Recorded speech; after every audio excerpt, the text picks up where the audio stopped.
Some say the Ouija board is only wood and letters. But those who've used it know the truth. It's not a game, it's a door. And once it opens, you can never be sure what will come through. I've been fascinated by Ouija boards since I was 12, a curiosity that set me apart even then. Growing up, I was taught to approach spiritual matters with reverence, a lesson instilled by my family's quiet respect for the unseen. To me, the board was never a toy, it was a tool, one I handled with care, avoiding questions about death or frivolous jests. I only used it with those who shared my seriousness, and my own board, weathered but cleansed countless times, became a trusted companion. Its surface, marked by years of use, held a history I felt connected to. A few years ago, I lent my board to a friend in need, leaving me to borrow one from someone else, a decision that now feels like my first misstep. At first, this new board seemed ordinary, offering slow, vague responses during my initial sessions. A month later, I decided to use it again with my boyfriend and a close friend. We set the stage carefully, candles flickered in the dim room, their wax dripping onto the table as we grounded ourselves with deep breaths. The session began smoothly, but an unease settled in almost immediately. The planchette moved with a strange hesitation, and the spirit that emerged was unlike any I'd encountered, sarcastic, mocking, peppering its messages with LOL and haha as if amused by our presence. Its spelling was chaotic, veering into gibberish that felt intentional, forcing us to repeat nonsensical phrases. Then it spelled a name, an unpronounceable string of letters I stumbled through aloud. The response was a chilling, disembodied laugh that echoed in the room, sending shivers down my spine. I ended the session properly, said goodbye, and cleansed the board with sage and salt, but the oppressive vibe lingered. Recalling my friend's odd comments about her own experiences with it, I called her. As I described the mocking tone and gibberish name, she interrupted, her voice tense. She'd faced a similar entity, different name but the same taunting demeanor. She came over that night, and we prepared with protective runes painted on our faces, a ritual we'd honed over years. My gut told me this thing craved more than attention, it wanted release. We began another session, seeking answers or a way to sever its hold. The board activated instantly, the entity rushing through with a message, "Release me and play." We kept our responses neutral, stalling, but it sensed our refusal. The planchette jerked violently, spinning in wild circles, our wrists straining under its force. The board turned icy, numbing our fingertips, and our attempts to end the session failed twice before we forced a goodbye on the third try. We cleansed it again, sealing it in its box, and for a while, my apartment felt normal, no nightmares, no shadows. 8 months later, another friend asked to borrow it for a gathering. I warned her, cleanse it, leave it in sunlight, suspecting a trickster clung to it. She dismissed my caution. That night, before they touched it, the board cracked across its upper left corner, a jagged split marring the painted surface. She called me, shaken. 2 friends grew dizzy and nauseous, one collapsing, while the board spat random letters. It stayed with her afterward, and soon, strange occurrences began, footsteps in empty hallways, TVs switching channels, lights strobing like a horror film. Cold spots and shadows emerged, culminating in a silhouette with crooked posture watching from her bedroom door. She can't sleep with it open now. Then came the music box, an old, broken toy from her childhood, silent for a decade, playing faintly from a storage box at night.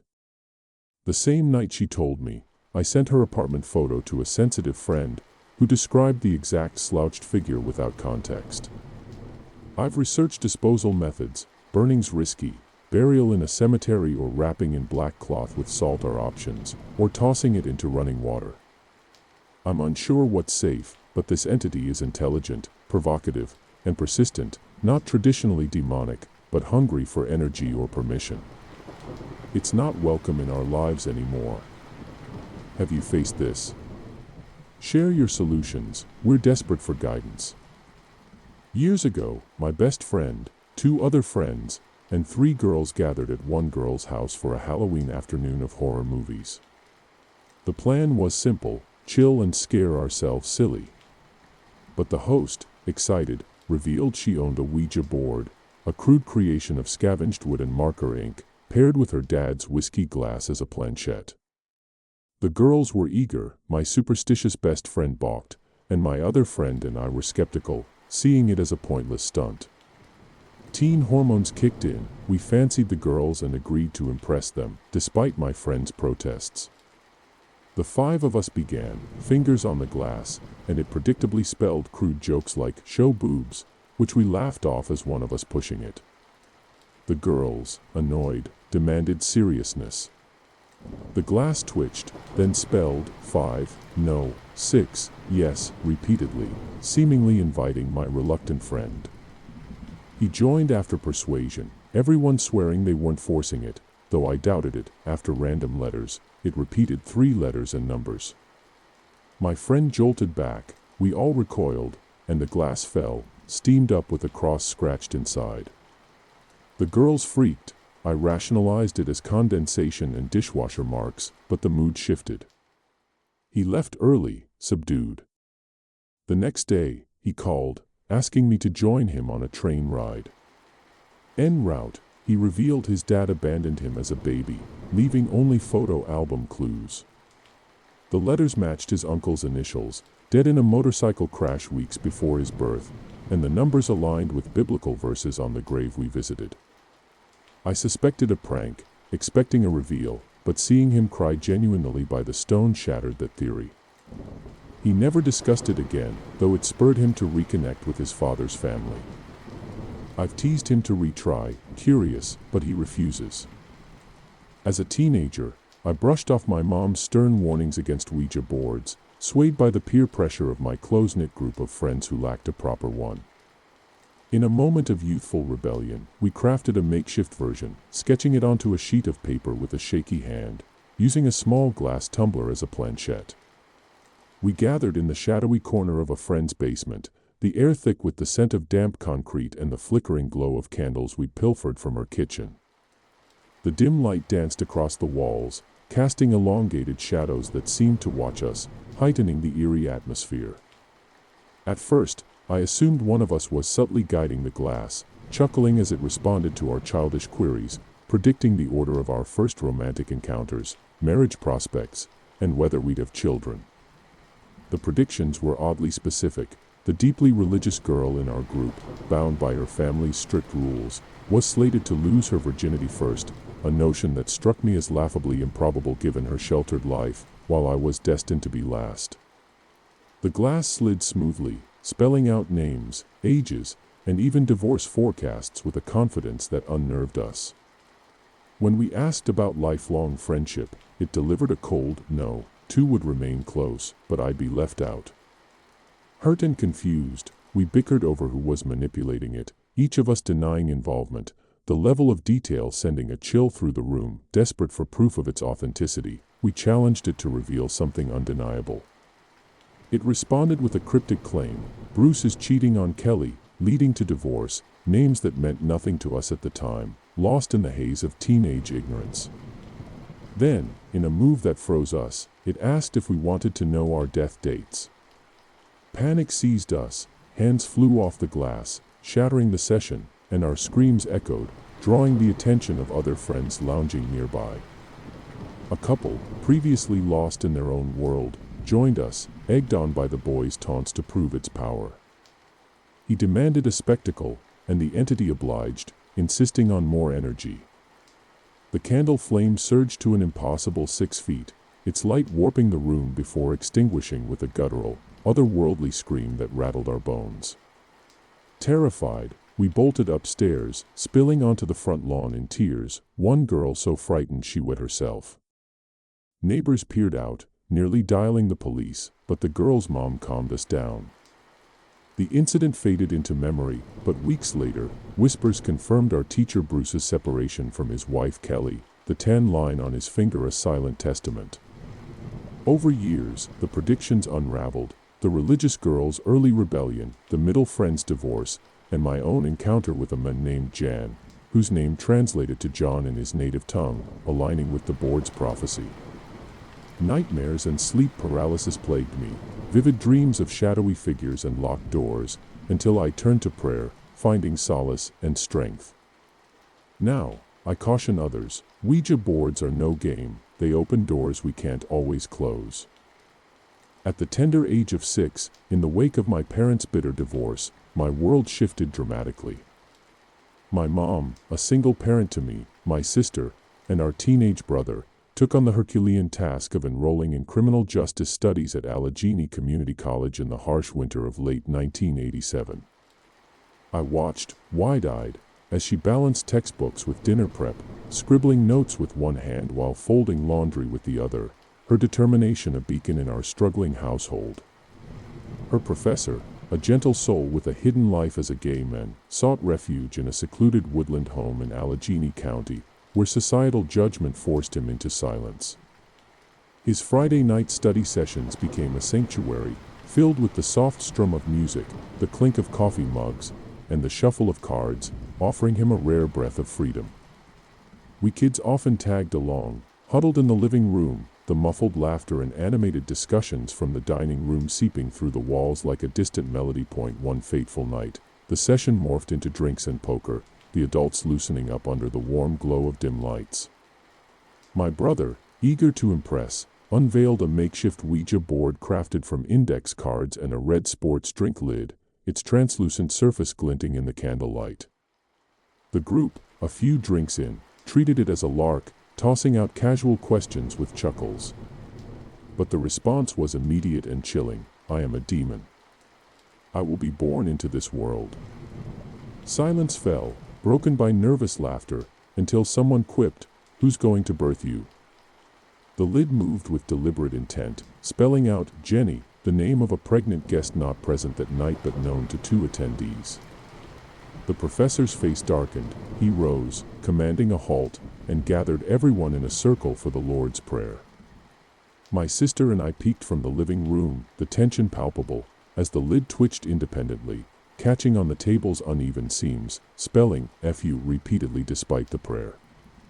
It ceased abruptly when the prayer ended, dispersing the group in stunned silence. Months later, during a snowstorm, my mom stayed over, waking to the professor's rocking chair creaking rhythmically across from her, empty. She mentioned it casually the next morning. He denied leaving his room, later discovering all dining chairs overturned with no sign of intrusion. Then Jenny visited, unaware of the earlier event, her face paling as she recounted using a board alone, feeling protective toward a boy spirit that requested a hug. Her toddler's sudden need for comfort and her sightings of ceiling flickers tied the incidents together. 2 homes, 2 boards, 1 entity, its intent a mystery that lingers, a shadow over my childhood memories. Growing up in the wide-open spaces of Montana, my childhood was a tapestry of summer days spent with twins Jack and Ben, whose grandparents' house lay across a sprawling field from my grandma's. Our days were filled with the rustle of tall grass, the splash of the nearby river, and the cluck of chickens, a rural idyll that shaped us. At 14, my penchant for the spooky led me to an oddity shop where a Ouija board caught my eye. 2 broke to buy it, my sister Natalie, 11, the twins, and I decided to make our own, scavenging index cards, markers, and scotch tape from their grandparents' cluttered attic. We rationalized it was safe, since none of us lived there permanently, laying a meticulous salt ring on a towel to protect the basement carpet, a precaution born from a quick Google search. Lacking religious roots, we recited a protection prayer Jack found online, its words foreign yet solemn. Before placing our fingers on our DIY planchette, the session began with faint responses, spirits offering initials and a woman named vaguely, all hinting at a darker presence they seemed to fear. A sudden noise, like a door creaking in the stillness, jolted us, but our teenage curiosity overrode fear, drawing us outside to the backyard under the house's shadow on a bright day. Against Natalie's protests, we contacted Susan, a nun claiming Sydney, possibly Montana's small town. Asking if she was the dark entity, her confirmation sent a shiver through us. We pressed further, regretting questions about her death, receiving gibberish that, in a frantic phone search on my old hand-me-down, matched a Norwegian church name, knowledge beyond our grasp. Terrified, we flipped the board, said goodbye, and burned it, later learning that was a mistake. 5 years later, no hauntings followed, but a silent call from Sydney, Montana, on a random afternoon in 2025, left me wondering if Susan still lingers, testing my resolve. A friend, intrigued by my paranormal tales but a novice himself, reignited my interest in Ouija boards 20 years after a botched shed attempt with friends at 14. That first try ended in chaos. A sneeze shifted the glass, sparking screams as we fled into daylight. Now, he insisted we try again, starting with a cheap laminated paper board from eBay, testing it at a remote park under a starlit sky. Nothing moved, so we ordered a wooden board, passing nights swinging and stargazing at the park, its isolation a draw. Days before delivery, a walk across the old train tracks, and used save for coal trains, turned eerie. A malicious vibe stopped me cold. Baby cries echoed down the line, growing louder behind us as we ran to the car, hearts pounding. The board arrived, and at sunset elsewhere, it counted down from 9, prompting a hasty goodbye. It then responded, non-ghost, spirit, nameless, warning against the park's evil. Colleagues later shared its history. Workers camp kids lost to wombat holes. I've avoided dark parks since, the memory a haunting refrain. My father, a stoic priest with 30 years of service and a military past, shared a story that etched itself into my soul. In the 1970s, in a wooded Pennsylvania town near state forest land, he received a late autumn call from a police officer friend, his voice heavy with unease. A noise complaint led to a house where young men, drinking and dabbling with a Ouija board, spiraled into chaos. One, Jamie, screamed in an unknown tongue, clawing to hide under the house, while others barricaded upstairs. Sedated and institutionalized for over a year, Jamie never recovered. The police, baffled, sought my dad's spiritual counsel. Driving out, he felt an oppressive weight, nearly turning back, and upon entering, the air thickened, silent yet suffocating. Finding the board untouched, he prayed from his worn manual, the heaviness lifting like a popped ear. He advised its destruction, warning me never to touch such boards, his words a lifelong echo. 8 years ago, my friend and I, naive and reckless, crafted a homemade Ouija board, expecting little. We used it weekly, contacting spirits that revealed my house's build date and past residence, gaining credibility when it spelled her unknown middle name. Thrilled, we asked an entity's identity. Zozo Mama replied, confusing us with erratic moves and figure eights, knocking the planchette off. Panicked, we yelled goodbye to no avail, and I buried the pieces separately, deleting videos. Moving house, I've felt no aftermath, but the memory gnaws, leaving me to wonder if I'm truly safe. 2 years ago, on a crisp autumn afternoon in 2023, my Nana, a staunch skeptic with a twinkle of mischief in her eye, surprised me with a Ouija board she'd snagged for a steal at a local yard sale. She'd noticed my lifelong fascination with the paranormal, often catching me lost in ghost stories or late-night documentaries, and thought it might amuse me. I recoiled at the sight of it, a weathered wooden board with faded letters, its presence sending a shiver down my spine despite her laughter. Reluctantly, I stashed it under my bed, hoping she'd forget, but my 11-year-old brother and 12-year-old cousin, brimming with defiant curiosity, seized the opportunity when I was out. They swore they'd used it, denying any oddities when I confronted them, their wide-eyed innocence unconvincing. Days passed uneventfully, but one restless night, a creeping sensation of being watched jolted me awake. The clock read 3 a.m., the witching hour, and my closet door, usually shut tight, gaped open a sliver, revealing a pitch-black void. Heart pounding, I lay still, only to feel a sudden, sharp blow to the back of my head, a thud that echoed through my skull. No object fell, no one was near, yet the pain was real. Then came the creaks, slow, deliberate footsteps circling my bed, each sound a nail in my courage.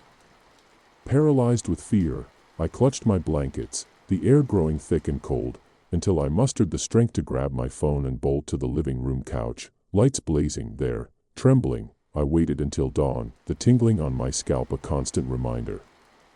I didn't tell Nana, she'd scoff, but called my boyfriend, now husband, who rushed over.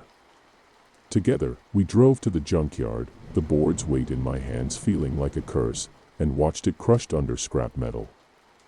Since that night, silence has reigned, no creaks or blows, yet the memory lingers, a scar on my psyche.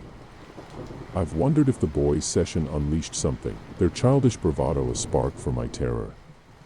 The experience taught me respect for the unknown, a lesson etched deeper by the relief of its absence. At 18, in the rebellious summer of 2020, I defied my devout mom's strict ban on Ouija boards, her warnings of spiritual danger ringing in my ears as I joined 4 friends in the backyard of a friend's house. The night was cool, the air carrying the scent of late-blooming jasmine, and we gathered around a glow-in-the-dark Ouija board, its neon letters glowing under a flashlight's beam.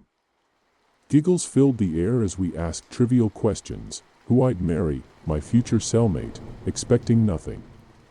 But the atmosphere shifted, a weight settling on my chest, my hands trembling as if my body sensed danger my mind hadn't grasped. My friends teased my dramatics, but I couldn't shake the feeling, my gaze locked on the board. Then, a deep, ragged breath grazed my ear, warm and intimate, though Megan sat a foot away, her breathing steady. Panic surged, I silently willed it away, and the pressure lifted, but I hid my fear. Joining their laughter that night marked the beginning of a month-long haunting. I slept with every light on, music blaring through headphones, yet footsteps paced outside my door nightly, pausing as if deciding to enter. At exactly 3 a.m. each night, I jolted awake, heart racing, as if yanked from a dreamless sleep. I concealed it from Mom, fearing her wrath, but one morning, after a sleepless night, she confronted me, having heard the footsteps and felt a scratch on her foot. Breaking down, I confessed the Ouija session, the breath, the nightmares. She didn't scold, instead, she fetched sage and holy water, and together we cleansed the house, room by room, her prayers a soothing chant. The air lightened, the footsteps ceased, and peace returned, though my sensitivity heightened. I now dream of strangers' deaths, a lingering gift. Research later revealed a suicide in the yard's past, tying it to our session, a warning I now share. In my last year of high school, around 2019, my friend Alice transformed from a studious Hermione type into a full-fledged goth, her wardrobe shifting to black lace and silver chains, her hair dyed a deep midnight blue. Our friendship, forged through years of shared classes, remained steady, though her sudden change puzzled me. One rainy afternoon, she visited my home, just me and my dad, who worked night shifts, bringing a charity shop Ouija board, its wood chipped and letters smudged. Skeptical but curious, I agreed to try it, her explanation of the ideomotor effect convincing me it was harmless. We set it on the coffee table, the room dim with overcast light, and placed our fingers on the planchette, expecting a lark. Nothing moved at first, and we giggled, grabbing snacks and switching on the TV. But Alice, persistent, suggested another go. I relented, and suddenly, the planchette jolted, spelling open twice. I accused her of pushing, but her horrified expression, Alice, a terrible liar, convinced me otherwise. Uneasy, I ended it, and we returned to TV, the board boxed up, unaware we'd skipped goodbye that night. Alone as Dad worked a double shift, I slept deeply, my usual fortress against disturbance. A strange text from him the next day, "Is everything all right at home?" piqued my interest. He'd heard footsteps outside his room, too tired to check. At school, I dismissed it as exhaustion, but soon, whispers echoed upstairs when I returned home, cutting off as I approached, their words a maddening blur. Weeks later, on a Saturday, Dad napped before our outing when knocking, 3 sharp raps, drew me upstairs. All doors were closed, it came from his room. Opening it, he flinched, thinking I'd knocked, but I hadn't. The Ouija memory hit me, I explained to Dad, and we called Alice. She brought the board back, and with a proper goodbye, the haunting stopped. I suspect it wasn't Mom's spirit but something opportunistic, a lesson in respect I'll never forget.